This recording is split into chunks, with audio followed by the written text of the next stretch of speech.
أهلا، أنا أمنية. قبل ما نبدأ أحب أعرفك على أوراين. كل أهدافه في الحياة إنه يعترف لسالي بحب، ولكنه بيكون خايف إنها ترفضه أو تحرجه. بيبدأ فيلمنا وبنعرف إن من أكبر مخاوف أوراين إن الحمام يرسد ويغرق المدرسة.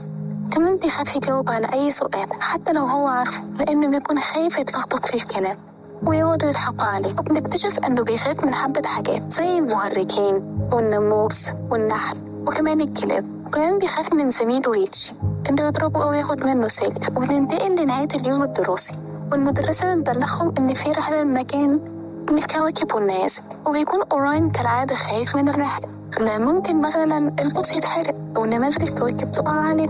وبيروح يقول لها إن أهله أصلا مش مؤمنين بوجود الفضل، فأكيد مش هيوافق، وبيسيبها وبيروح البيت. بتقول له مامته إنها لقت جواب الرحلة مرمي، فبتسأله أنت ليه مش عاوز تروح الرحلة؟ فبيفضل ساكت وما بيرد. وبنلاحظ إن أهله متفاهمين معاه جدا وبيفضلوا يشجعوه، بيقولوا له إنه مش عيب إنه يكون خايف، بس لازم يتغلب على مخاوفه دي. وبعدين بيسيبهم وبيمشي. وبالليل بيفضل أوراين يفكر في شكل يموت، وبيفوق على صوت مامته وهي بتطمن عليه وتقول تصبح على خير. لكن أوراين بيكون خايف جدا من الدنيا، فبيقوم يشغل النور في الأوضة كلها، ولكن مرة واحدة النور بيطفي والدنيا بتتقلب رعد ومطر، وبيكون خايف جدا. وبنعرف إن أكتر حاجة بيخاف منها أوراين وهي الظلمة، وبيبدأ يتخيل حاجات مخيفة. من كتر الخوف بيقف على السرير وفجأة بيبدأ يزعق بصوت عالي وبيكلم الظلام وبيقول له إنه مش خايف منه وبيطلب منه إنه يسيب. الأوضة فجأة كلها بتضل، وفجأة بيظهر له حاجة غريبة وبيزعق وبيطلب منه إنه يبطل صريخ حتى لو للحظة. أوراين بيقول له أنت مين؟ الظلام مستغرب إزاي هو ما يعرفوش، فبيبدأ يعرف عن نفسه وبيقول له الظلام أنا الكل بيكرهني وشايفني شرير، وناس تانية فاكريني مش موجود أصلا. فأوراين بيقول له حتى أنا كمان صحابي في المدرسة بيعاملوني بطريقة وحشة، ده حتى سالي ما بعرفش أتكلم معاها. بننتقل إن الظلام بيشوف جواب الرحلة، فبتيجي في باله فكرة وبيقول لأوراين أنت هتيجي معايا وأنا بشتغل،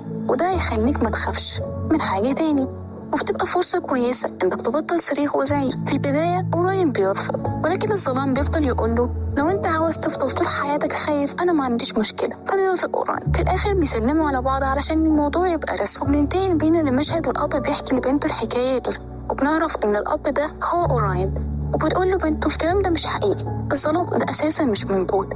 فبيسيبها وبيكون ماشي، ولكن بتقول له استنى ممكن تكمل الحكاية.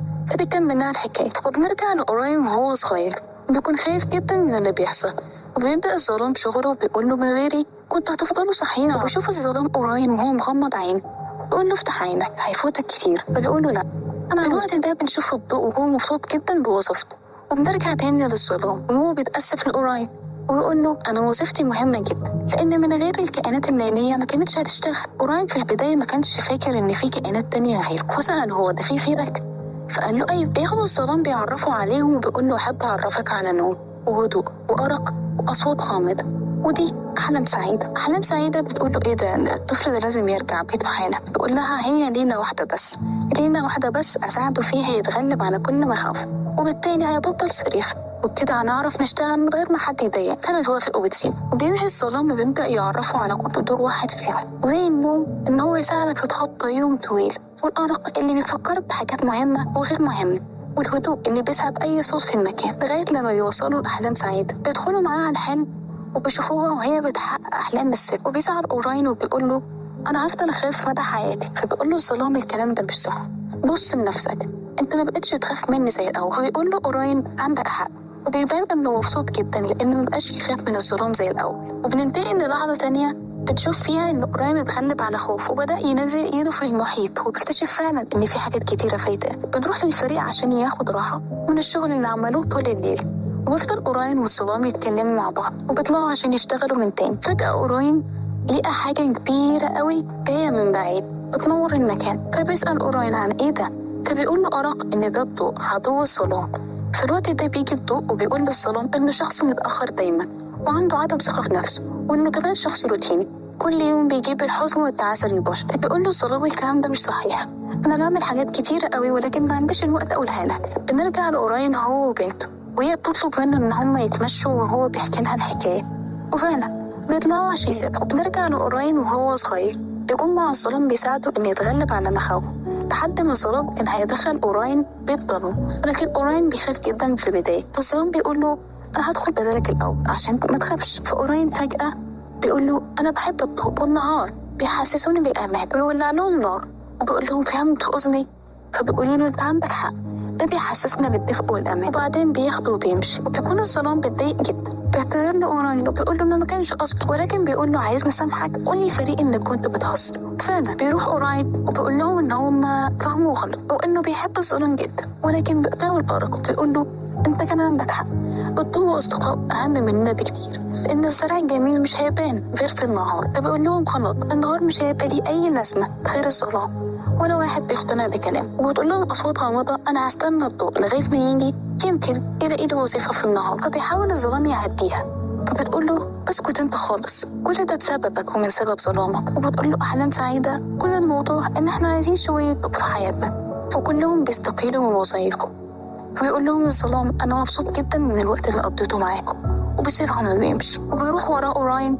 في الوقت ده بيجي الضوء وبيكونوا كلهم مبهورين بجماله، فبيزداد حزن الظلام وبياخد أوراين وبيمشي. وبيقول الظلام لأوراين كده الليل مش هيبقى ليه أي صوت وهيبقى ممل. فبيقول له أوراين أنا هشوفهم في النهار وهحاول أقنعهم إن هم يغيروا رأيهم. فبيقول له خلاص ملهاش لازمة، أنا هقعد هنا لحد ما الضوء يجي. في الوقت ده بيجي الضوء وبيقول للظلام يلا امشي عشان ما تختفيش، ولكن الظلام ما بيردش عليه. فبيترجوه أوراين إنه يتحرك، ولكن الظلام ما بيردش عليه.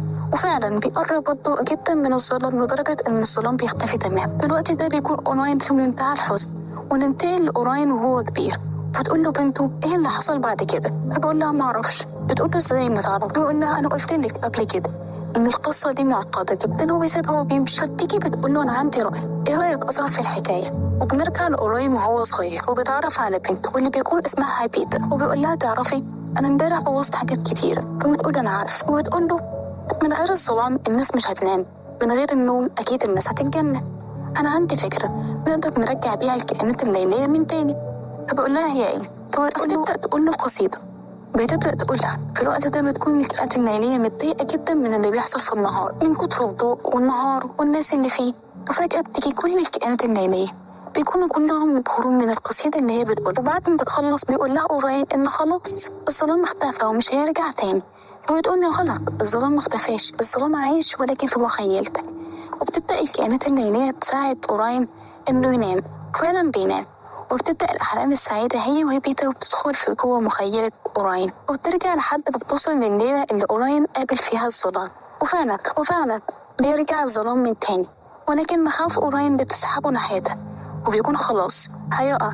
لكن هابيتا بتنقذه في آخر لحظة، وبتقول له أحلام سعيدة إن كل ده في مخيلتك، أنت الوحيد اللي تقدر توقفه. وفعلا بيوقف قدام مخاوفه وبيروح علشان ينقذ الظلام، ولكن للأسف الحبل ما بيستحملش. فبتخرج أحلام سعيدة بسرعة من مخيلته وبتقول للفريق احنا لازم نصحيه بسرعة وإلا هيختفوا هما الاتنين للأبد. بتحاول الكائنات الليلية تفوقه بأي طريقة، ولكن ما بتعرفش، والحبل بيتقطع وبيكونوا خلاص هيموتوا.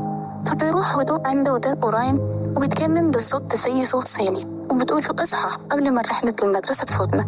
وفعلا بيصحى وبينتقل للظلام، وبيعرفوا قد ايه الليل جميل. ويبدأ الظلام يرجع للعالم، وبتكون الناس كلها مبسوطة. وبتبدأ الكائنات الليلية بتهنئ الظلام على وظيفته المهمة جدا بالنسبة للعالم. وبتكون خلاص الليلة انتهت وخلاص أوراين هيرجع لحياته. فالظلام بيسأله انت هتروح الرحلة بكرة؟ فبيقول له أكيد. فبيقول له طب انت خايف؟ بيقول له لا أنا مرعوب، ولكن برضه هروح. بيسلم الظلام على أوراين وهابيتا ويسيبهم بيمشي. بتعرفه هابيتا إنها بنته بس من المستقبل، ولكن بتبقى في مشكلة، مش هتعرف ترجع تاني للمستقبل.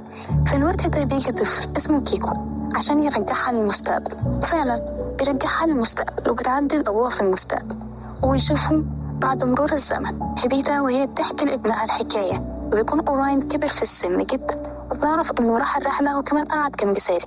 وبنعرف إنهم اتجوزوا وعاشوا في سعادة هما الاتنين. وهنا بقى بينتهي الفيلم بتاعنا. لو عجبك ما تنساش